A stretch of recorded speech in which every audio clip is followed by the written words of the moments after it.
Welcome to the Nurse Life Coach Academy podcast, where Laura and Shelby, both board-certified nurse coaches, talk all about how to get certified and practice professionally as a nurse life coach.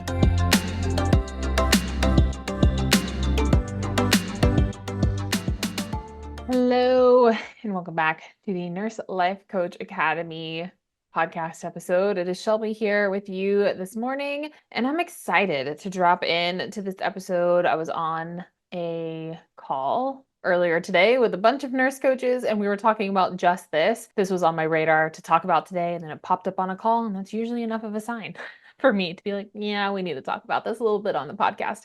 But during our session this morning, my client was asking the question of like, I always feel like I have to give the client something for it to feel valuable, for the session to feel worth it, for their time invested to feel worth it. And, here inside the course in the Nurse Life Coach Academy, we have the coaching toolkit. We have so many exercises and frameworks that you guys get to play with here to where you will probably never run out of something to give your client or an exercise to do with your client or homework to do with your client. And if none of those 50 things fit from the list, you can always pop into the communities and ask, like, what's working well for your clients when you coach around X, Y, and Z?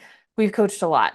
If it's not on the list, we'll find you something and we'll add it to the list, but it's pretty comprehensive as is. And we were talking about these different things, right? So when we are coaching transactionally, which is oftentimes the beginning of our coaching relationship, we're hanging out on the surface. We're talking about SMART goals. We're talking about like, what would success look like? Losing 10 pounds or getting a raise at work. We're talking about tangible, measurable goals. We can get stuck in this loop of like, I need a resource, I need some homework, what's a worksheet? How do I provide value for this client? How do I know that the work I'm doing with this client is valuable? And that's important, right? I don't want to skip over how important transactional work can be, especially if you are listening to this podcast and you've been a nurse coach for a while and you're like, yeah, Shelby, but like, I want to do the deeper stuff. I want to do the deep coaching. I want to do the feely coaching. I want to do the transformation. I hear you. I'll get to that in just a second, but transactional work is important. It's necessary. It's necessary to do the deeper work. So I want to highlight that there's always a time and place for a good old worksheet. They provide a lot of insight. I was even telling this client this morning that one of my biggest aha moments in the past 5 years was filling out that time management worksheet that we have inside the course. So many light bulbs went off in my brain whenever I filled out that worksheet. So they're powerful. They work. I've done them as a client. I do them with my clients. They're super helpful. And that it's a fraction of what you bring to the table as a coach. It is an important sliver, but a sliver of what's actually happening in a coaching session. And I want to talk to you today about the other big piece of that, which is your coaching presence. You, the coach on the call, you are really important in this relationship. The client is important because without them, we're not in a coaching relationship at all, but you, your energy, your essence, your vibe, your intention is so important during a session. And I want to give a little bit more context around that because it is a skill. Developing your coaching presence is a skill. If you have no idea what the heck I'm talking about, stay tuned. We'll get into it. So what exactly is coaching presence? According to the International Coaching Federation, or the ICF, it is the ability to be fully conscious and create spontaneous relationship with the client, employing a state that is open, flexible, and confident. It is about being deeply rooted in the present moment and open to whatever arises without needing to control or to fix. I want to highlight that last part. Without needing to control or to fix. Nurses really struggle with this because we're fixers, right? We give advice all the time. We are conditioned to do so. We are conditioned to have the answers. We are trained to have the answers. We are trained to know the protocol. And I want to acknowledge that part of your brain if it's feeling activated right now and know that it has a time and a place. And that time and a place is usually outside of a coaching session. Okay. So being fully present, being fully conscious in a coaching session in a way that is open, flexible, and confident, right? You are rooted, you are grounded, you are here. Nowhere else for you to be. You're right here with your client. And some examples of this. So being fully present means not planning the next question, trusting that it is going to come, not ferociously taking notes of like 3 or 4 different questions you're going to take. If you're new, I did that. And it all works out fine. So if you need to be here and write down 3 or 4 questions, that's okay. Just know eventually you're going to outgrow that. and being present is more important than writing down 3 or 4 more questions on a piece of paper to the side. Being open, so you have a comfort as the coach where you embrace not knowing. You embrace being curious rather than needing to be the expert. Rewind about 6 months ago, I was being evaluated in a coaching certification to where I had to coach live in front of my peers and in front of my instructor. I've been coaching for 6 years, y'all, and this made me want to poop my pants. I was nervous. I got sweaty. I coach, I don't know, 20 to 30 hours a week. This is something I get paid a lot of money to do. And I was still nervous because I was not in a room full of nurse coaches. These people were very kind, but they're different. They're different people. So I got the jitters. And I was coaching actually Laura's sister, which is a different story for a different time. But me and her sister ended up in the same coaching certification together. And she volunteered to be coached by me in front of the class. And she's telling me the story, and this, I'm not going to go into detail, but the story was very vulnerable and very raw. And she's emotional as she's telling it. And I held a lot of silence for her just as she explored the story and got me up to speed. And it was at a stage in her healing journey where she was being reinvited to like sit with some grief and anxiety. And at one point in the conversation, she was like, Shelby, I know we're not supposed to do this, but do you have any advice for me? Do you know what's going on here? Straight up asked me, right? And I chuckled a little bit. I kind of laughed and I said, I don't know what's going to happen next, but I'm right here with you as we figure it out. And then I just stopped talking and we sat in silence for a while. And the feedback that I got from the instructor at the time was that was the perfect thing to do. So silence is a tool in coaching, which we talk about in the course as well, but being honest and transparent with your client. Like, I don't know. I have some guesses, right? I have some guesses of where this could go based on previous experiences and my own bias and my own belief system, but that's not what is being asked of me right now. That's not what we agreed to in the coaching session. Like, I don't know where this goes next, but I'm here with you and we'll see. We'll see where it goes together. And it was really beautiful and like even like makes my heart swell thinking about it all these months later. But I was okay not knowing in that moment. I didn't have to lie and I didn't have to fake it. And it was honest and it was truthful and it was helpful for the client as well. Another example of this is being emotionally regulated. So staying grounded, staying composed, even when clients express really big emotions. So I think our need to give advice and to fix really gets kicked into overdrive when people are hurting, especially as nurses. We are trained, if your client is in pain, go fix it, go get the med, go get the doctor, go get the team. Something is wrong. Versus here, pain and discomfort, emotional pain and discomfort are often really beautiful catalysts for change. They are necessary for change. And if we are constantly, every time someone is expressing something big, large, etc., giving advice, we're not listening. We're not in the moment with them. We are decreasing their comfort to increase our comfort. Okay? So keep that in mind. All right, team. There are 3 dimensions of coaching presence. So being a fully conscious coach, fully present coach is kind of being aware of all these things at once, right? And again, if you're new and you're like, oh my God, this is so over my head, deep breath, it's okay. Come back to this episode in 6 months and it will make more sense. But you are aware of yourself as the coach, you're aware of the client, and you're aware of the coaching container that is being created between the two of you. So these 3 things together create the coaching, an effective coaching presence. And some things that can be even at further play here is understanding your own emotion and biases, right? Being aware of our own belief systems and how they can influence our coaching.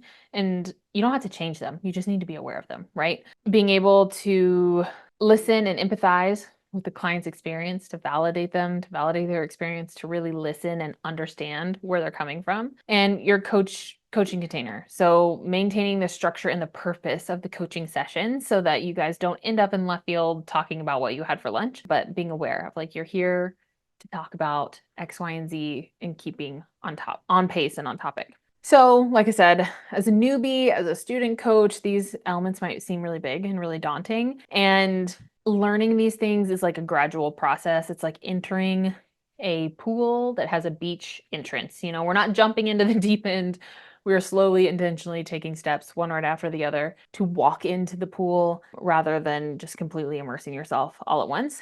And I actually think that nurses are pretty great at this already because, like, For those of us that have worked bedside, or even if you didn't, and you worked, you did your clinical in nursing school, like there is a level of keep your shit together that you have to be present with a patient who is in a crisis, right? Like we have this skill, and I want to highlight that you have it. We just get to like morph it a little bit to fit within the coaching container. But I can think of many times working in the ER where someone would come in with STEMI, right? And they're sweaty, they're panicking, they're hyperventilating. There's 50 people in the room trying to get them to cath lab, checking all the boxes. And I always made a point to go up to the patient, put my hand on their shoulder and said, hey, there's going to be a lot going on here, but I'm right here. I'm primary. I'm right here. I got your hand. You're not alone. I know this is scary, but I'm right here with you. And you can just see the relief on their face.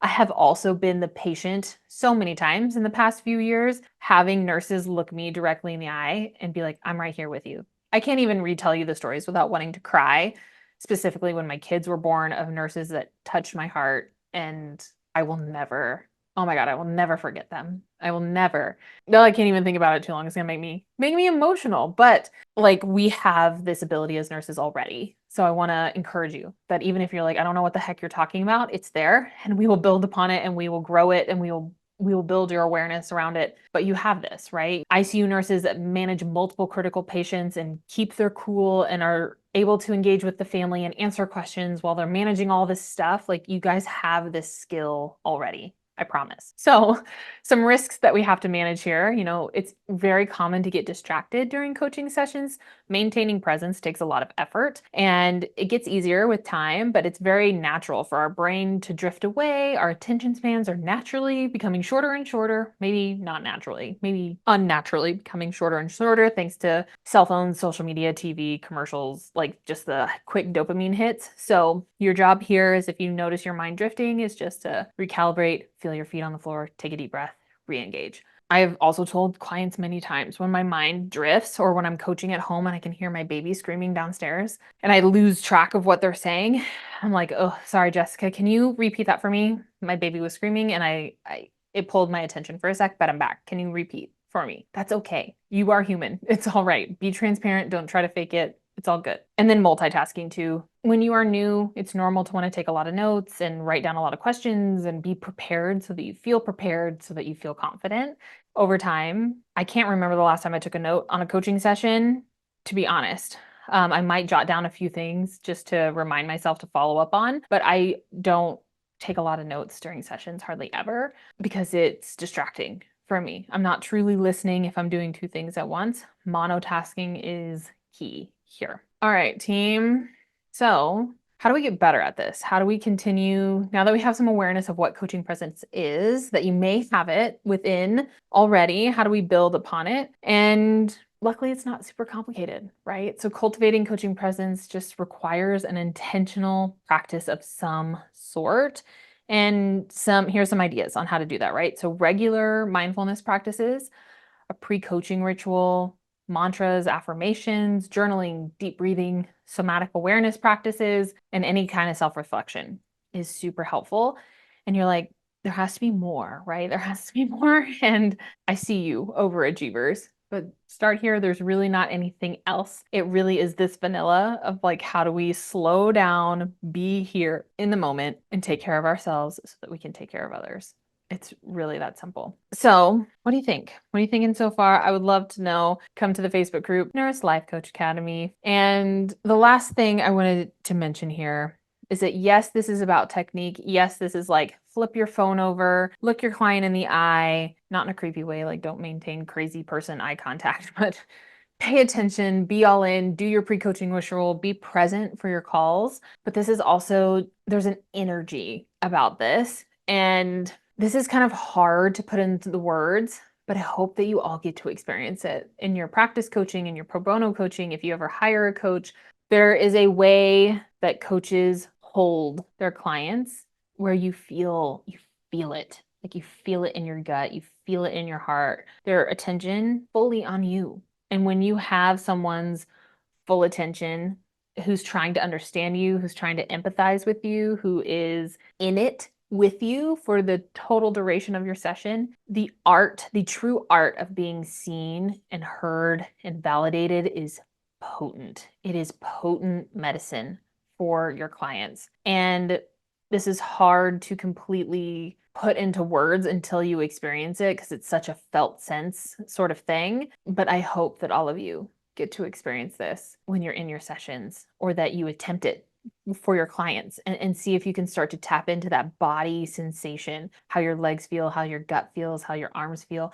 My arms sometimes feel tingly whenever like I'm like really in it with a client and I'm like, "Ooh, yeah, it's happening. Something's happening. I don't know what it is, but something is happening and I'm here for it." And I would love to where if you have experienced that, if you can help me put words around it, I would love it. Comment in the Facebook group, comment in your course. I think having maybe more than just me describe this feeling could be helpful, but I want to be sure to mention that as well. Alrighty, folks. Let me know what you think. I love this topic. We are so much more than what we do for clients, and it is so much bigger and better. It's like, who are we being for clients? That's the energy we're after.